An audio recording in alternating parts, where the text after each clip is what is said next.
Crianças surdas precisam de Libras na escola bilíngue para alfabetização em português. Entrevista concedida pelo professor Dr. Fernando Capovilla, da Universidade de São Paulo. Repórter, professor Fernando Capovilla, que é professor titular do Instituto de Psicologia da Universidade de São Paulo. Bom dia, professor.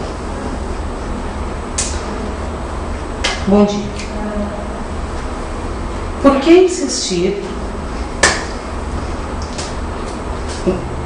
em inserir uma criança surda numa sala de aula regular é ruim para o seu aprendizado? Fernando Capovilla. Nós fizemos o maior estudo do mundo sobre o desenvolvimento da linguagem e da escolaridade em crianças surdas e deficientes auditivos. A língua materna da criança surda é a Libras, já que sua perda auditiva tende a ser profunda e a ocorrer em fase pré-lingual, ou seja, antes dos 2 anos de idade.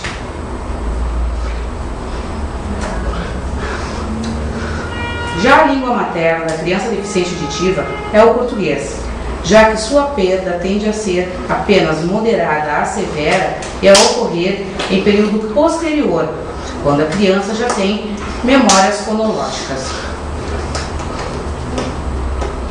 A língua materna, a Libras, deve ser usada para educar e escolarizar crianças surdas desde a educação infantil, nível maternal, até o 5º ano do ensino fundamental. É importante que o ensino-aprendizagem de qualquer criança se dê na sua língua materna. A Libras para a criança surda, o português para a criança ouvinte ou deficiente auditiva, o idioma indígena para crianças indígenas. Libras é a língua materna da criança surda e é usada por ela como metalinguagem.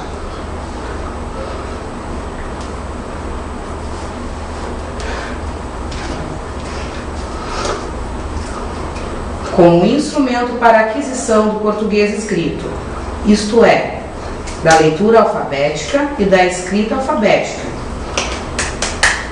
Nossas pesquisas revelam que é esse português escrito, a habilidade de ler e escrever palavras em português, que vai possibilitar a criança surda aprender a fazer a leitura orofacial do português falado.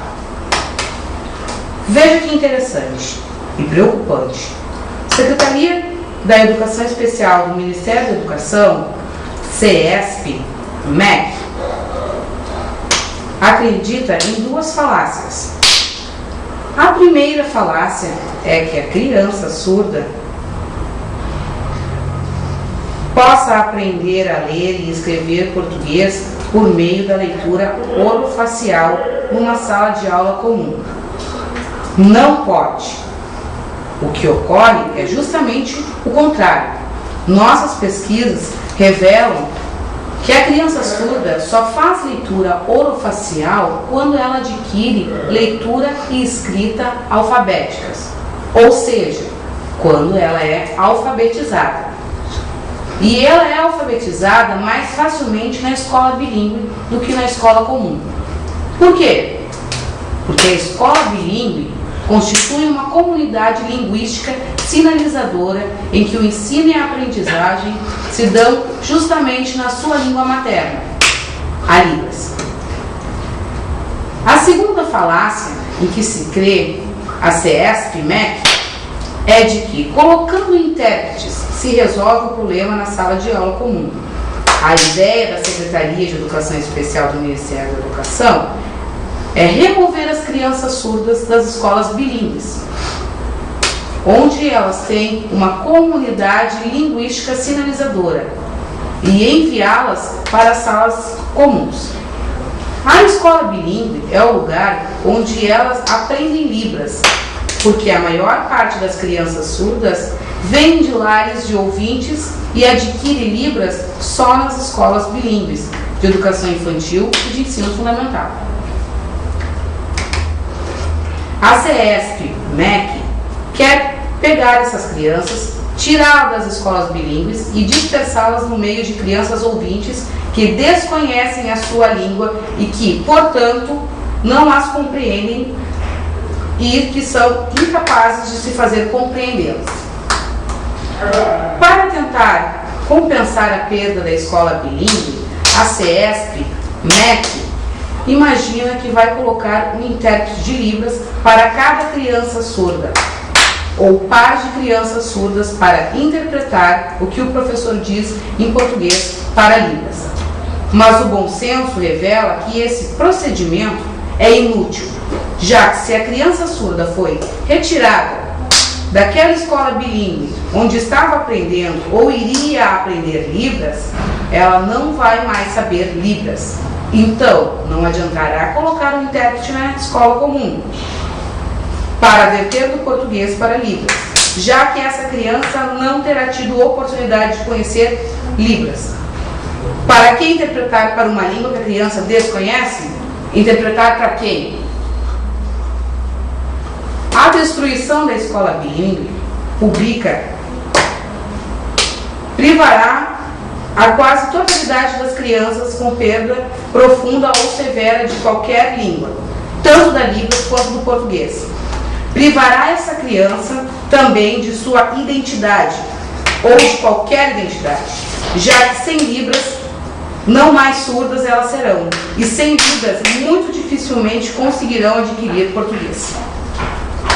É a pior coisa que se pode fazer com as crianças surdas da educação pública infantil e do ensino público fundamental. Não se pode, impunemente, privar essa criança da sua língua materna. A Libras é a língua mais adequada para a criança surda. Se as crianças surdas forem privadas de sua língua materna, de oportunidade de desenvolver língua materna, elas tenderão a ser confundidas com crianças autistas. Elas serão encaminhadas para o atendimento como se fossem autistas e então desenvolverão um vasto número de problemas de natureza neuropsiquiátrica. Não se priva impunemente uma criança da sua língua materna, das oportunidades de desenvolver língua materna. É para educar na língua materna que o Instituto Nacional de Educação de Surdos foi criado há mais de 150 anos por Dom Pedro II, originalmente como Instituto Real de Educação dos Surdos Mudos. Essa instituição, renomada internacionalmente, que tem sido responsável por manter viva a língua de sinais brasileira ao longo desse século e meio, tem estado sob recente ameaça de fechamento. Ela e o Instituto Benjamin Constant para cegos, isso é impensável, inadmissível. Seriam perdas irreparáveis para a educação brasileira, para a cidadania brasileira, para a cultura brasileira. Essas instituições são patrimônios que devem ser mantidos intocáveis. Essas instituições precisam de mais apoio, tanto da pesquisa quanto do financiamento público para ampliar e aperfeiçoar suas atividades. Na Universidade de São Paulo, nos últimos 15 anos, nós conduzimos o maior estudo do mundo sobre o desenvolvimento da linguagem de 9.200 alunos surdos de 15 estados brasileiros, que foram avaliados em mais de 20 instrumentos de amplo alcance, incluindo a Prova Brasil e a Provinha Brasil, elaborada pelo INEP, o Instituto Nacional de Estudos e Pesquisas Educacionais Anísio Teixeira, autarquia do MEC.